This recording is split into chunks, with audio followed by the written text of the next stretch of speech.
Assalamualaikum warahmatullahi wabarakatuh. Halo teman-teman semua, gimana kabarnya? Semoga selalu dalam keadaan sehat ya.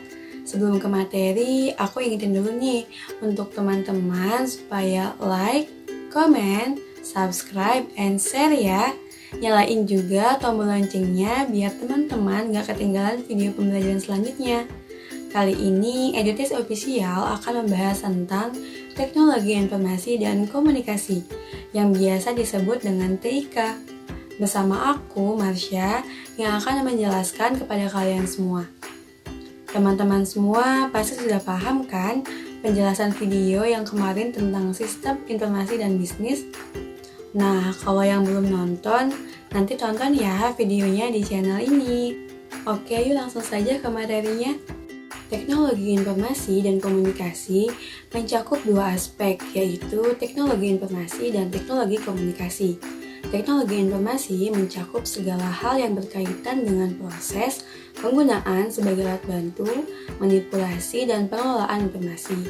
Sedangkan teknologi komunikasi mencakup segala hal yang berkaitan dengan penggunaan alat bantu untuk memproses dan mentransfer data dari perangkat yang satu ke perangkat yang lainnya.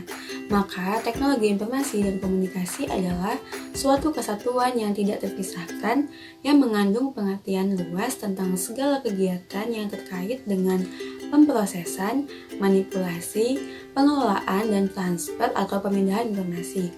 Selanjutnya, apa sih pengertian teknologi informasi dan komunikasi menurut para ahli?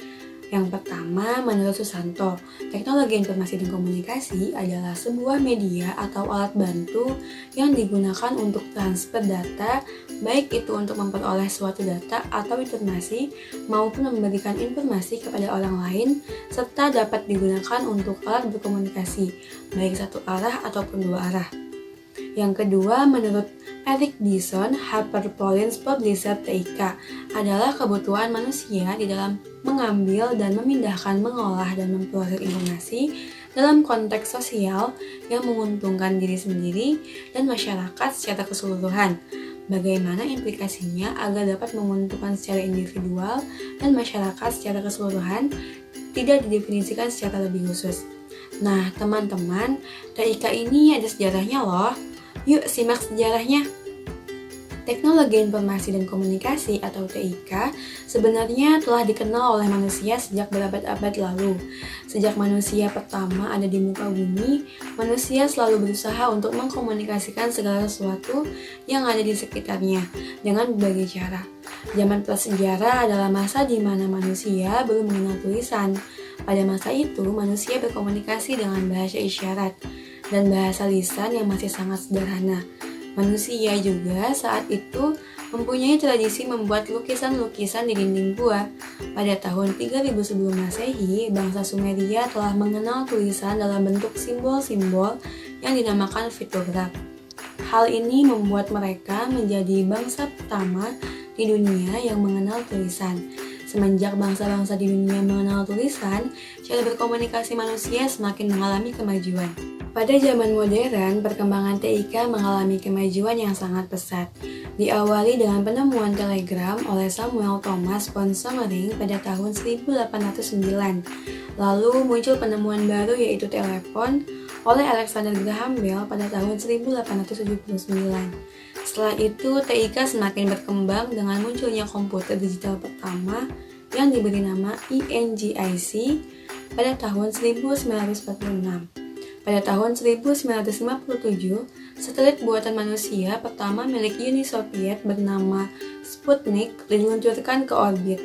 Dan pada tahun 1969, ARPANET yang merupakan cikal bakal internet digunakan oleh Departemen Pertahanan Amerika Serikat untuk menghubungkan sejumlah komputer sehingga membentuk suatu jaringan.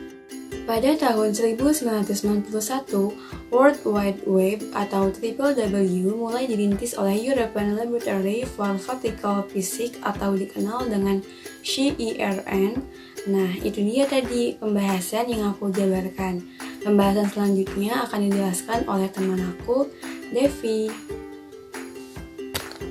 Halo teman-teman semua, pembahasan selanjutnya yaitu tentang apa sih fungsi TIK itu? Yang pertama, teknologi berfungsi sebagai alat atau tools. Dalam hal ini, TIK digunakan sebagai alat bantu bagi pengguna atau siswa untuk membantu pembelajaran.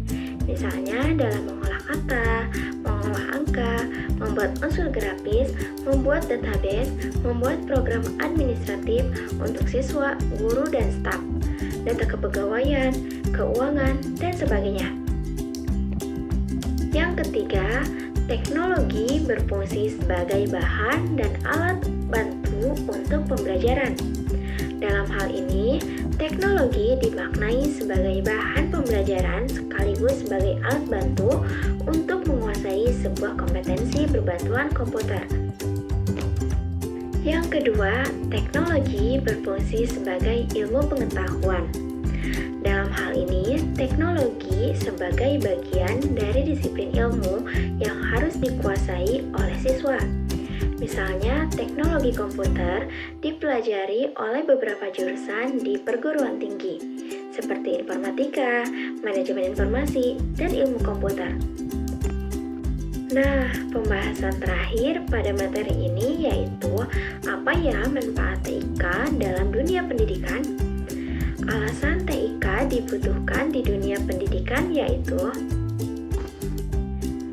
adanya perkembangan TIK yang menjadi jembatan ilmu. Salah satu peran TIK dalam globalisasi ini adalah sebagai media informasi, misalnya internet. Peserta dapat mengeksplorasi informasi yang ada di seluruh dunia dengan lebih efisien dengan menggunakan internet. TIK dapat pula dimanfaatkan peserta didik sebagai media komunikasi, misalnya memanfaatkan jaringan internet untuk chatting. Peserta didik dapat berkomunikasi dengan saling bertukar informasi tentang apa yang sedang dibahas. Tidak hanya komunikasi antara peserta didik lainnya, tetapi juga dapat dilakukan dengan dosen, guru, atau para ahli. Dengan cara ini, peserta didik akan dengan cepat mendapatkan ide dan pengalaman dari berbagai kalangan. Cukup sekian video yang dapat disampaikan oleh Devi dan Marsa. Semoga video ini bermanfaat. Jangan lupa untuk like, komen, subscribe, dan share ya channel ini. Terima kasih. Wassalamualaikum warahmatullahi wabarakatuh.